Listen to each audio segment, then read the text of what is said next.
Tokyo, le 7 juin 1916.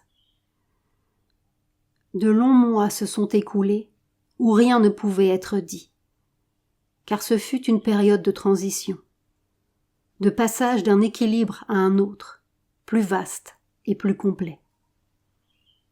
Les circonstances extérieures furent multiples et nouvelles, comme si l'être avait besoin d'accumuler beaucoup de perceptions et d'observations pour donner une base plus étendue et complexe à son expérience.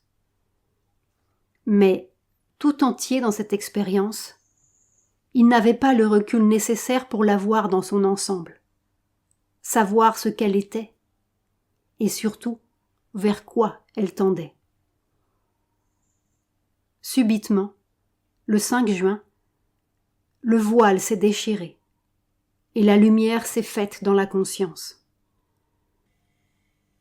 Lorsque je t'ai contemplé sous ta forme individuelle, Seigneur d'éternité, et que je t'ai imploré pour que tu prennes possession de ton royaume de chair, tu as remis en mouvement, en activité, cette forme vitale qui, pour les nécessités du développement et de l'unification, vivait depuis des années dans une passivité réceptive et harmonieuse, mais étrangère à toute manifestation active de ta volonté. Cette remise en activité impliquait toute une nouvelle adaptation de l'instrument vital, car sa tendance naturelle est toujours de se remettre en action avec ses habitudes et ses modes anciens.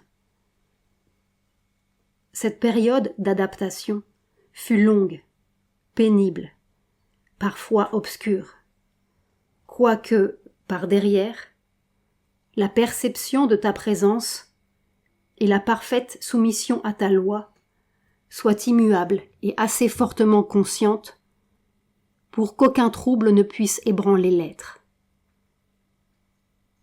Petit à petit, l'être vital s'est habitué à retrouver l'harmonie dans l'action la plus intense, comme il l'avait trouvée dans la soumission passive.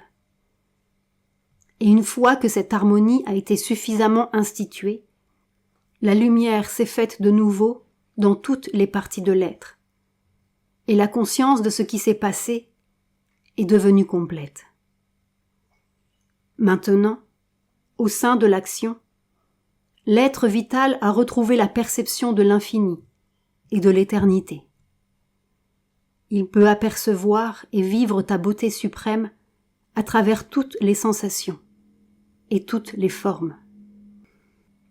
Dans chaque sensation même, étendue, active, pleinement développée à éprouver les sensations contraires au même moment. Toujours, il te perçoit. Il n'ignore pas pourtant que ce n'est qu'une étape et s'incline devant toi en profonde adoration pour te dire « Seigneur, tu as repris ton instrument en main et as voulu l'utiliser pour l'action. L'instrument connaît son imperfection et son impureté, et implore de ta miséricorde qu'elle le perfectionne et le purifie, afin que, de jour en jour, il puisse, dans une disparition progressive de toutes ses préférences et de toutes ses limites, te manifester plus intégralement.